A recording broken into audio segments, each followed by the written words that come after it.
केंद्र में आज वित्त मंत्री निर्मला सीतारमण मोदी सरकार के तीसरे कार्यकाल का पहला आम बजट आज संसद में पेश किया। वह लगातार 7वीं बार बजट पेश कर रही थी। बजट को लेकर शुरुआत से ही आम से लेकर विशेष वर्ग तक उत्साहित थे।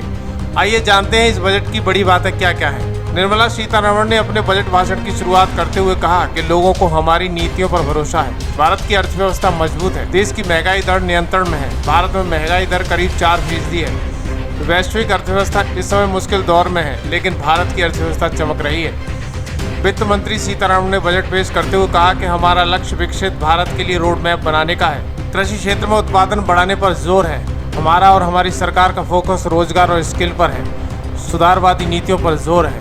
9 सूत्री 5 स्कीमों की घोषणा हुई। उन्होंने कहा कि विकसित भारत के लिए हमारी पहली प्राथमिकता है। इसमें पहले नंबर पर कृषि में उत्पादकता, नंबर 2 रोजगार एवं कौशल, नंबर 3 समावेशी मानव संसाधन एवं विकास एवं सामाजिक न्याय, नंबर 4 विनिर्माण एवं सेवाएं, नंबर 5 शहरी विकास, नंबर 6 ऊर्जा सुरक्षा, नंबर 7 अवसंरचना, नंबर 8 इनोवेशन रिसर्च एवं विकास, नंबर 9 अगली पीढ़ी में सुधार। दरअसल 4 जातियों के उत्थान पर जोर वित्त मंत्री सीतारमण ने बजट पेश करते हुए कहा कि हमारा फोकस 4 जातियों पे गरीब, युवा, अंत्योदय और नारी है। युवाओं को रोजगार के लिए 2 लाख करोड़ रुपए की 5 योजनाएं पेश। बजट में कृषि के लिए 1.52 लाख करोड़ का प्रावधान। देश में उच्च शिक्षा के लिए 10 लाख रुपए के लोन की घोषणा। पीएम आवास योजना के तहत 3 करोड़ घर और शहरी ग्रामीण भारत में ग्रामीण विकास के लिए 2.66 करोड़ रुपए का ऐलान। आंध्र प्रदेश को 15,000 करोड़ रुपए का विशेष पैकेज का आर्थिक दर्जा। महिलाओं के लिए 3 लाख करोड़ रुपए आवंटित। मुद्रा लोन की सीमा 10 लाख से बढ़कर 20 लाख की गई। पीएम आवास योजना के तहत 3 करोड़ नए घर। एमएसएमई के लिए गारंटी वित्तीय पैकेज का ऐलान।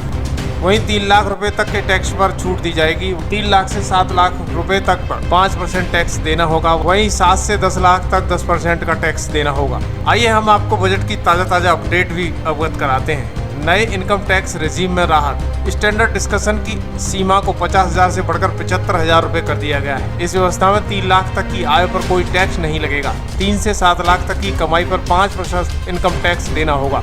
7 से 10 लाख की आय पर 10% की दर से आयकर लगेगा। 10 से 12 लाख के टैक्सेबल इनकम पर 15% की दर से आयकर लगेगा। 12 से 15 लाख के टैक्सेबल इनकम पर 20% आयकर लगेगा। 15 लाख से ज़्यादा टैक्सेबल आय पर 30% की दर से आयकर लगेगा। सोना और चांदी की घटी कस्टम ड्यूटी अब 6% देना होगा। दरअसल कैंसर के इलाज के लिए इस्तेमाल होने वाली 3 दवाओं को बेसिक कस्टम ड्यूटी की छूट दी गई है। वहीं सोने और चांदी की सीमा शुल्क घटाकर 6% और प्लेटिनियम की 6.5% की जाएगी। नवाचार, अनुसंधान और विकास को बढ़ावा दिया जाएगा। बुनियादी ढांचे में बम्पर निवेश। पूंजीगत व्यय के लिए 111 करोड़ रुपए का प्रावधान किया गया है। यह भारत की जीडीपी के 3.4% है। राज्य सरकारों द्वारा बनाई गई बुनियादी ढांचे निवेश का समर्थन करने के लिए दीर्घकालिक ब्याज मुक्त ऋण के लिए 1.5 लाख करोड़ रुपए का प्रावधान किया गया है। बाढ़ से निपटने के लिए 25,000 बस्तियों में बनेगी मौसम के अनुकूल सड़क। 25,000 ग्रामीण बस्तियों को सभी मौसम के अनुकूल सड़क प्रदान करने के लिए प्रधानमंत्री ग्राम सड़क योजना का चरण 4 का शुभारंभ किया जाएगा। बिहार में अक्सर बाढ़ आती रहती है। नेपाल के बाढ़ नियंत्रण संरचनाओं के निर्माण की योजना अभी तक आगे नहीं बढ़ पाई है, लेकिन सरकार 11,500 करोड़ रुपए की अनुमति लागत से वित्तीय सहायता प्रदान करेगी। टूरिज्म पर विशेष जोर। ओडिशा के पर्यटन को बढ़ावा देगी सरकार।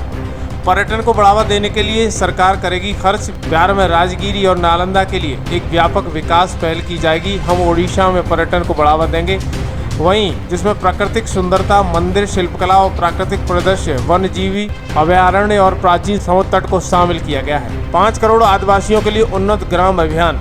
दरअसल आदिवासी समुदायों की सामाजिक आर्थिक स्थिति में सुधार के लिए प्रधानमंत्री जनजातीय उन्नत ग्राम अभियान शुरू किया जाएगा।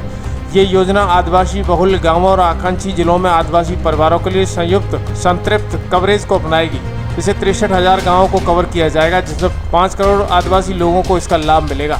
बजट लोन की लिमिट 10 लाख से बढ़कर हुई 20 लाख। बजट में एमएसएमई और विनिर्माण का विशेष रूप से ध्यान रखा गया है। बजट में एमएसएमई को उनके तनाव की अवधि के दौरान बैंक ऋण जारी रखने की सुविधा के लिए नई व्यवस्था का ऐलान किया गया है। साथ ही मुद्रा ऋण की सीमा 10 लाख से बढ़कर 20 लाख कर दी गई है। पूर्वोदय स्कीम से चमकेगा भारत।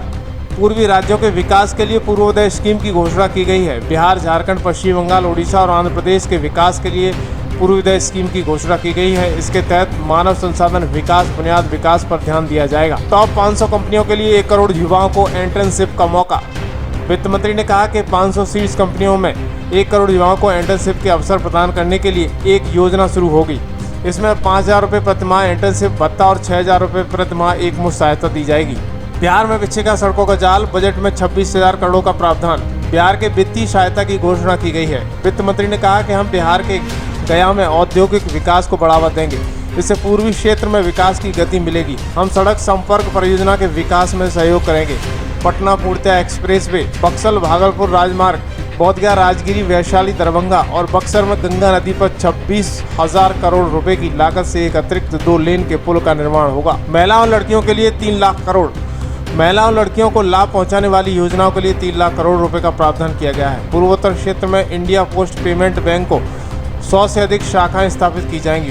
कोपार्थी क्षेत्रों में हैदराबाद, बेंगलुरु और औद्योगिक गलियारों में ओरवाकल क्षेत्र में विकास के लिए फंड दिया जाएगा। एजुकेशन लोन में ब्याज पर छूट। केंद्रीय बजट 2024-25 में हर साल 25,000 छात्रों को मदद के लिए मॉडल कौशल ऋण योजना का संशोधन का प्रस्ताव है। घरेलू संसाधन में उच्च शिक्षा के लिए 10 लाख रुपए तक के ऋण के लिए ई वाउचर, हर साल 1 लाख छात्रों को सीधे ऋण राशि के लिए 3% की वार्षिक ब्याज छूट के लिए दिए जाएंगे।